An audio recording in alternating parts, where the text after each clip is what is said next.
네, 오늘은 제가 처리한 실무 사례를 토대로 여러분들께 제 나름의 노하우를 전해드리는 코너, 신손사의 빛의 코너입니다. 오늘 제가 여러분들께 소개해드릴 상품은 보험 소비자분들께 실손의료보험만큼이나 유용한 일상생활 배상 책임 보험 처리건입니다. 이 건은 제가 실제로 처리한 건으로서 약관에는 규정되어 있지 않은 손해액을 손해배상 항목에 첨가하여 제가 합의를 본 케이스로 여러분들과 함께 진행해보는 시간을 가져보겠습니다. 네, 우선 사례 소개부터 들어가겠습니다. 저에게 의뢰를 하신 이 피해자는 친구 2명과 함께 놀이터에서 그네를 타고 있는 상황이었습니다. 뒤에서 2명이 밀어주고 있는 상황이었고 피해자가 그네에 타서 이렇게 왔다 갔다 하는 상황이었는데 2명이 밀다 보니까 피해자가 이렇게 높이 올라갔어요. 최고점에 도달했을 때 피해자가 떨어져서 지금 여기 좌측 진단서상에 보이는 부상을 입으신 케이스입니다. 네, 부상 부위 한번 같이 보시겠습니다. 좌측 하태부 원위 경골 비골. 경골 비골이 어디냐 하면 무릎 밑에 뼈가 2개가 있죠. 큰 뼈를 경골, 작은 뼈를 비골이라고 합니다.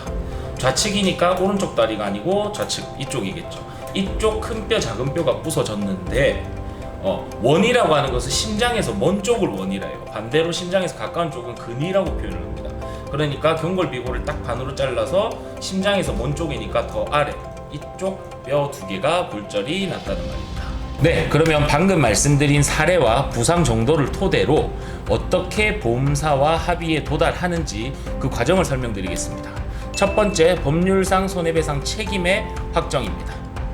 네, 놀이터에서 놀고 있던 피해자는 만 9세였고 뒤에서 미는 친구들도 비슷한 나이 또래였습니다. 즉 미성년자란 말이죠. 우리나라 민법 750조를 보면 고의 가실로 인하여 누군가에게 손해를 끼친 경우 그 손해를 배상할 책임이 있다고 적혀 있습니다. 하지만 미성년자 같은 경우는 책임 능력이 없죠.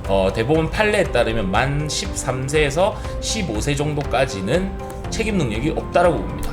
그러면 이 책임을 누가 물어줘야 될까요? 민법 755조를 보시면 감독자의 책임이란 것이 있습니다.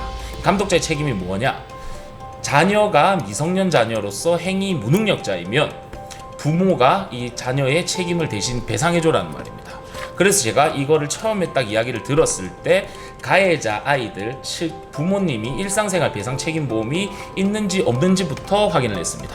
다행히 보험에 가입이 돼 있었습니다. 두 번째, 보험회사의 보상 책임입니다.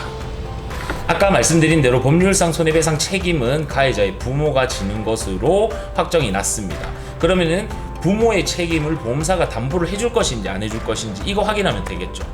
네, 제가 확인한 결과 부모님이 정상적으로 보험 가입이 돼 있으셨고 별다른 약관상 면책 사유가 없었으므로 보험사에서 보상 책임을 지기로 하였습니다. 보험금 나간다는 말입니다. 세 번째입니다. 보험사의 보상 항목. 일반적으로 성인 남성이 이러한 피해를 누군가에서 입었다고 하면 치료비 필요하겠죠.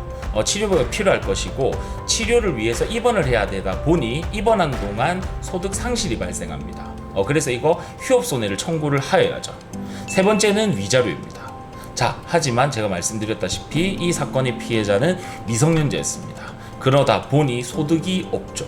그래서 치료비랑 위자료만 받고 끝내야 될 상황이 왔습니다. 자, 하지만 저는 손해사정사죠. 손해사정사 같은 경우는 손해액을 정확히 산정을 하여 이 사고가 없었다면 내가 정상적으로 벌어들일 수익 전부를 산정을 할 줄 알아야 됩니다. 그러다 보니 저는 실질적으로 미성년 자녀의 간병을 하기 위해서 업무에 종사를 하지 못했던 어머님의 소득 상실을 간병비 개념으로 청구를 하였습니다. 피해자가 아니고 피해자를 간병하기 위한 어머님의 소득 상실을 청구를 해버리니 보험사 가만히 안 있겠죠. 보험사가 가만히 안 있을 때는 하는 행동들이 있습니다. 제일 쉽게 하는 게 자문가자라고 합니다. 의료자문이 되던 법률자문이 되던 자문을 가자라고 말을 합니다. 그래서 저는 법률자문을 가자라고 말씀을 드렸고 법률자문 결과상 진단주수의 50% 동안은 엄마가 간병을 해야 되므로 어머님의 소득 상실을 인정하라라고 해서 결국 합의를 본 케이스입니다.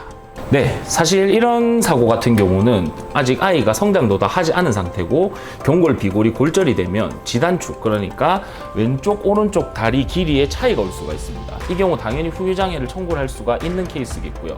다만 지금 우리 눈에 보이지 않다 보니 장애를 끊어서 청구를 할 수가 없는 케이스입니다. 보험금 청구권 소멸시효는 3년이에요. 이 말이 뭐냐면 3년 안에 보험금 청구 안 하면은 너가 게을러서 안 한 거니까 너는 청구를 할 자격이 없다라고 하는 겁니다. 자, 근데 아이가 아직 만 9세인데 성인까지 성장을 해보고 내가 다리 길이가 차이가 있는지 없는지를 체크해야 되잖아요. 그럼 3년 안에 장애가 안 일어나면 이거 청구를 못하냐? 아니죠.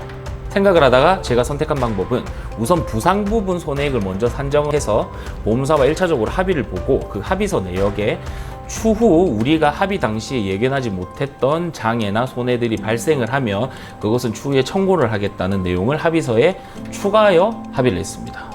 그러면 보험금 청구권 소멸시효가 3년인데 치료를 계속 하셔야 되죠. 1년에 한 번씩이라도 치료를 하시다 보면은 치료가 최종적으로 마무리될 때까지, 그러니까 성인이 되실 때까지 소멸시효는 자동으로 연장이 되는 그런 케이스입니다. 네, 오늘은 제가 실제로 처리한 일상생활 배상 책임보험, 줄여서 1배책이라고 하죠. 1배책 사례를 토대로 첫 번째, 어떻게 손해배상 책임 주체를 확대하여 손해배상 책임을 지게 만드는지, 두 번째, 어떻게 보험사가 보상 책임을 지게 만드는지, 세 번째, 어떻게 보험사가 보상해야 될 보상 항목을 늘릴 수가 있는지에 관한 설명을 드렸습니다. 끝으로 제가 1배책 관련해서 조금만 설명을 드리고 가겠습니다. 줄여서 1배책, 일상생활 배상 책임보험. 이거 사실 설계사분들한테는 되게 많이 알려지신 상품이고 일반인 분들에게도 많이 알려진 상품입니다. 1배책 처리를 하면 우리 집에서 누수가 생겨서 밑에 층에 물난리가 났다. 그래서 가구도 버리고 전자제품도 버리고 벽지도 난리 나고 옷 가구 안에도 곰팡이 쓸고 이거 전부 보상되는 상품입니다. 여러분들께 필수로 가입하시길 추천드립니다.